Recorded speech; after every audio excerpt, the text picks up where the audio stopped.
Good afternoon, good evening, and good morning. Greetings from Stanford University and welcome to the 27th AEC Global Teamwork Final Project Presentation Cyber Event. My name is Renate Fruchter, Founding Director of the PBL Lab and your host for the day. The PBL Lab is the home of the AEC Global Teamwork course I've been teaching since 1993 with partners worldwide.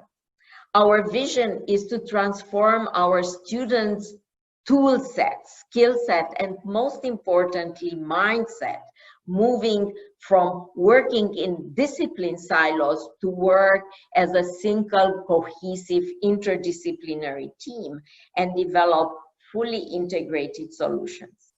Our aim is to prepare the next generation leaders and change agents for the future workplace and challenges that they will encounter. What is unique about this class is that it brings together students, faculty, and industry mentors from 5 disciplines: architecture, structural and mechanical engineering, construction management, and life cycle financial management.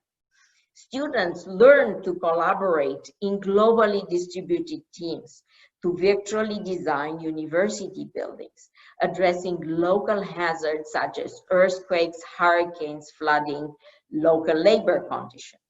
I have to say, this year has been a great pleasure to mentor and work with highly motivated, creative, and committed students from Stanford and 12 university partners worldwide. Given the unprecedented COVID-19 challenges and shelter in place, we are organizing this annual event in cyberspace rather than having everyone back at Stanford for a final great, engaging celebration. In preparation for this year's May 8th cyber event, we had to be creative as we are all geographically distributed over 8 time zones. For this purpose, each global student project team prepared a video story of their project evolution. These stories were reviewed and assessed by 30 industry mentors prior to the May 8th event. I have to say, we miss everyone back at Stanford for this event to celebrate the end of the AEC journey together. Nevertheless, we are really excited to see today at our May 8th final presentation Zoom live cyber event a great turnout of 89 participants that includes the global students and 57 industry and faculty mentors. Each team will present a TED-style project team pitch to give everyone an overview of their proposals, followed by a Q&A discussions of their concepts.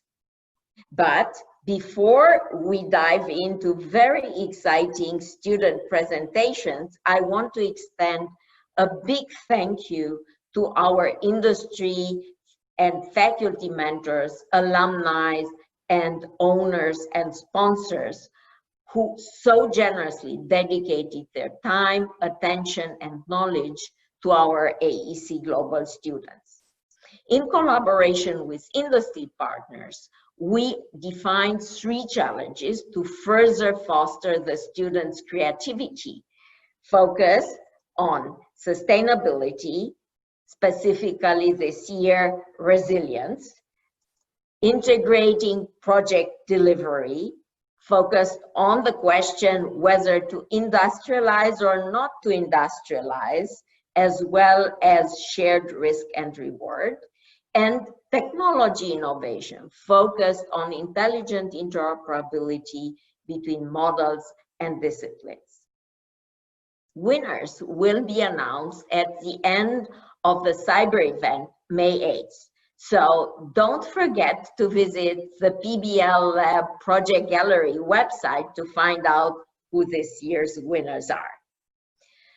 Last but not least, a special thanks for the generous support of our technology industry partners that enable us to continue to develop new ways of working and learning by leveraging the latest emerging technologies like VR, virtual reality, AI, artificial intelligence, parametric modeling and optimization, and embed them in the students' new daily work practices that they experience in this global teamwork class.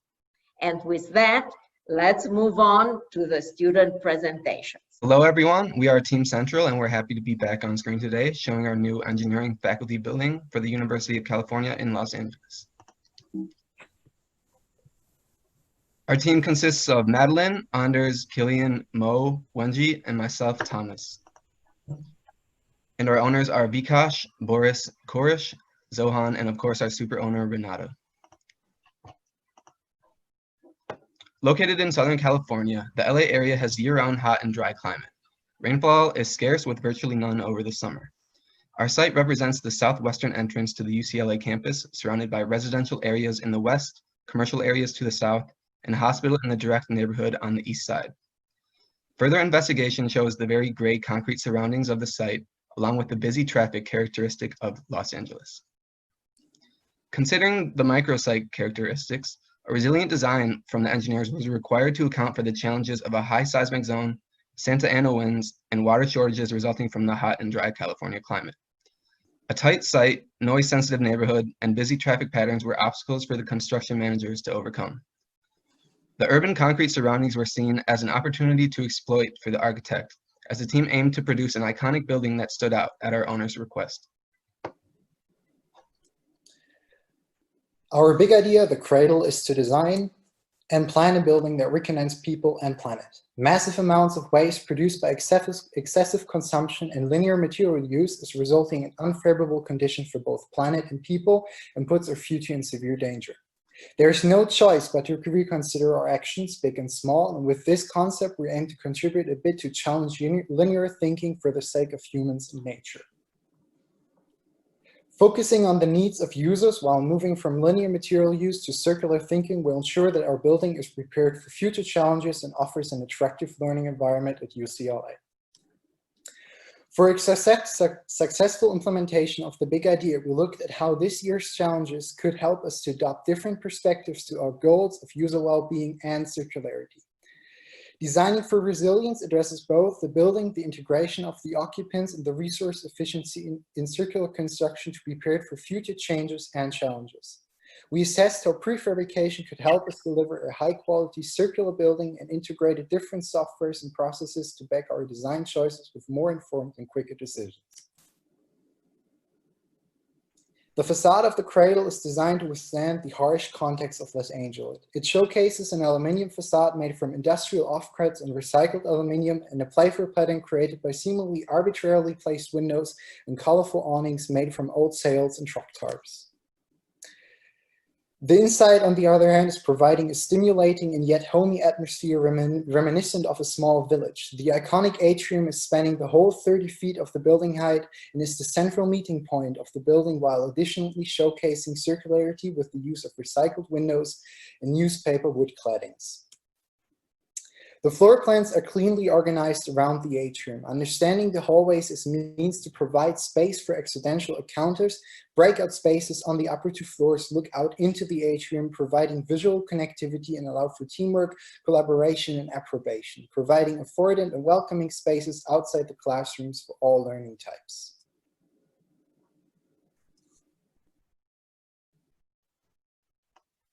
Mo, don't forget to unmute yourself. I'm sorry. Engineering timber was selected as the main structure material to achieve goals of sustainability.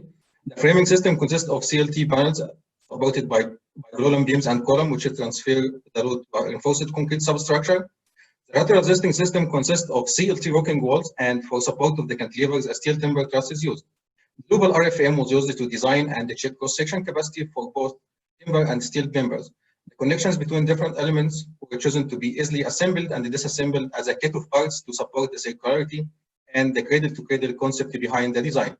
Rocking walls system allowed the location of the plastic hinges and points of damage to be predicted and controlled. The formation is limited to the fuses rather than the frame, which can be easily replaced after a seismic event. Anchor fuses support resilience in our structure design, as it was tested in ETAPS and linear analysis through a simplified beam truss model. Testing for both design-based earthquake and the maximum considered earthquake, immediate occupancy and collapse prevention criteria were met, meaning the building would not require closure after such an event. From the MEP perspective, we looked into making the energy and water supply more circular in a sense, and designed an efficient, adaptable ventilation system that reduces energy consumption while also increasing user control and well-being. The energy for the building will be produced by solar panels on the roof and skylights. The cradle will work as a microgrid concept with large flow batteries that can provide power when there is no energy production from the PV panels. It also allows for maintaining electricity for essential needs for 1 week in case of a grid failure. As an adaptable, as a backup, the microgrid is connected to the UCLA grid. The cradle will be ventilated through an underfloor air distribution system. This system allows for more ceiling space, creating a stratification layer. By using individually adjustable floor dampers, building occupants also have more control over the local environment, while maintaining high overall efficiency.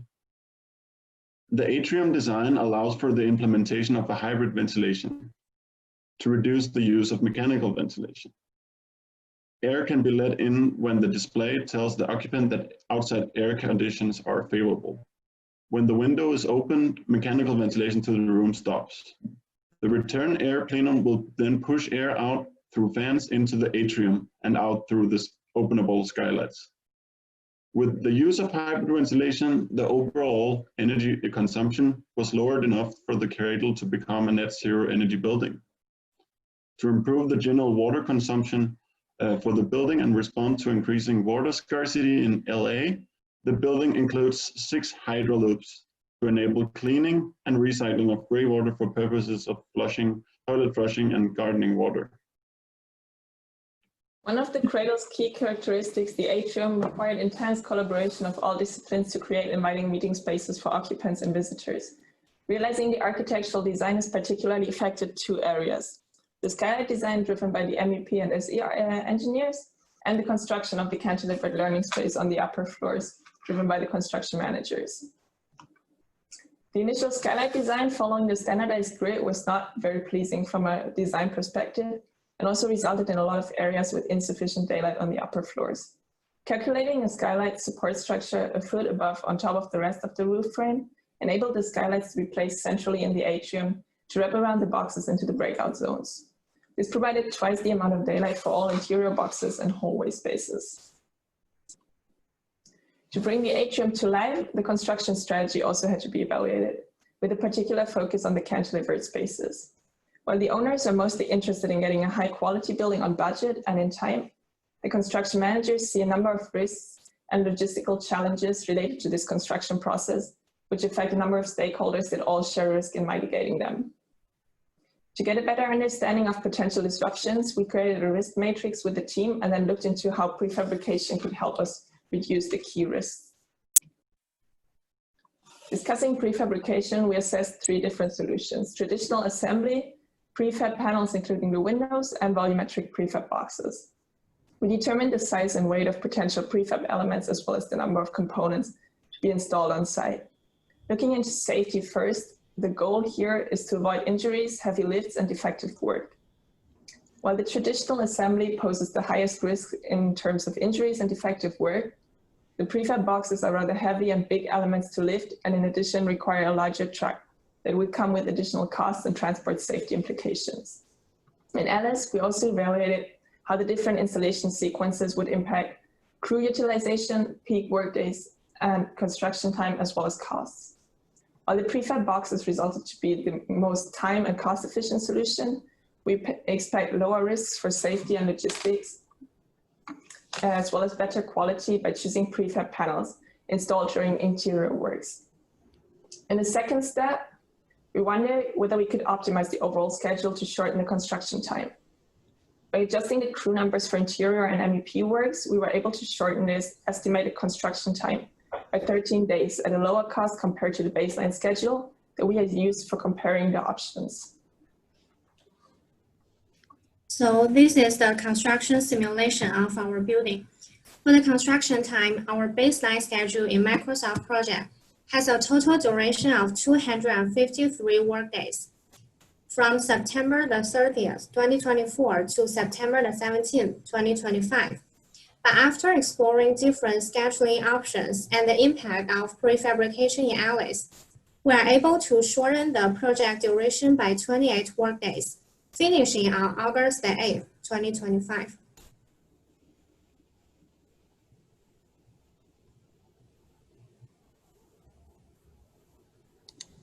One result of our cross-discipline efforts are 5 different facade panels, which make up a playful, interesting facade and enable more efficient installation as well as easy disassemble. The biggest facade panels are about 20 feet long and 11.5 feet wide, since the most prevalent truck width is under 12 feet. And each of those panels weigh about 27,000 pounds. Thus, it determines our mobile crane capacity as well. Here shows the just-in-time delivery and installation process of facade panels. We also tracked the development of cost and environmental impacts as our project evolved. Our design justifies a 20% increase in budget, so the overall budget is $15.2 million. Our cost has evolved several times along with the design since winter presentation, and we track them using Dynamo script and RSmeans database. This allows us to balance aesthetics, user experience, and cost efficiency. The STV calculation has changed drastically from the winter presentation to the final product. The energy consumption calculated through eQuest and the renewable energy production, together with hybrid ventilation, results in a zero energy building by reducing both CO2 and energy consumption. Taking a step back and summarizing all the presented solutions, the Cradle as a building reflects a clear focus on circularity and user well-being. This is also supported by the assessment of the building using the WELL rating for user well-being, leading to an outstanding platinum ranking. And by the tracking of the circularity of the countless design choices, ultimately achieving a level of circularity of 83% as estimated by One-Click LCA, compared to the 34% circularity that a traditional construction would amount to. We use the challenges to lever the integration of building, people, and planet from different perspectives. Designing for resilience addresses the building design, the occupants, as well as the resource efficiency in circular construction. Designing for resilience addresses the building, in order to thrive in the face of the unexpected and even extreme situations like earthquakes or power outages, we use rocking walls and energy storage, while at the same time maximizing the amount of circular materials. We also keep in mind that encouraging the occupants for innovative thinking is the key part of being ready for the future. Thus, our building has functional spaces such as an atrium and repair workshops to engage them. To make suitable prefabrication choices, we use the risk matrix to brainstorm likely risks in planning, construction, and occupancy with the team and describe their probability, impact, and consequences for different parties. To reduce the risks we found, we then evaluated whether different prefabrication options would allow us to better handle safety and logistics challenges. In the second step, we looked into how the impact of prefabrication options on cost, construction time, and most importantly, the quality delivered to the owners and users would be. Hence, combining human experience and artificial intelligence, we were able to identify a suitable construction strategy that balances these interests and created a basis for understanding and managing the project risks among stakeholders in different project phases. We integrated different softwares and processes to support our design choices with more informed and quicker decisions for process, product, and organization. Linking the Revit model to One-Click LCA allowed us to achieve a 44% increase on circularity, by tracking the use of recyclable materials. These, to a large extent, guided our design iterations. By visualizing the constructability in Fuser and validating our baseline schedule in Alice, we better inform the designers from the very beginning. For example, we determined the dimensions of components that can be safely delivered and installed. Alice also helped us to identify optimal construction sequences, which results in a time saving of 28 workdays. By directly extracting quantity data from Revit using Dynamo script, the time used on our cost estimate got saved. As far as the team organization, we conducted evaluations every week and used the analyzed statistics to inform the team and owners and address our collaboration inefficiencies. Now, behind the scene, we would like to show the team process during the whole project. We use the different IT tools to support collaboration, coordination, and communication among team members and with the owners. That helped us to improve transparency, response time, and feedback significantly. We also introduced discipline days dedicated to focusing on specific issues with all affected team members. The analysis of our weekly team survey confirmed a very positive impact of these strategies. Last but not least, we are very grateful for the opportunity to be a part of this call and want to thank first of all Renate, but also our owners and the many mentors that accompanied our journey, shared their knowledge with us and guided our work. Thank you so much.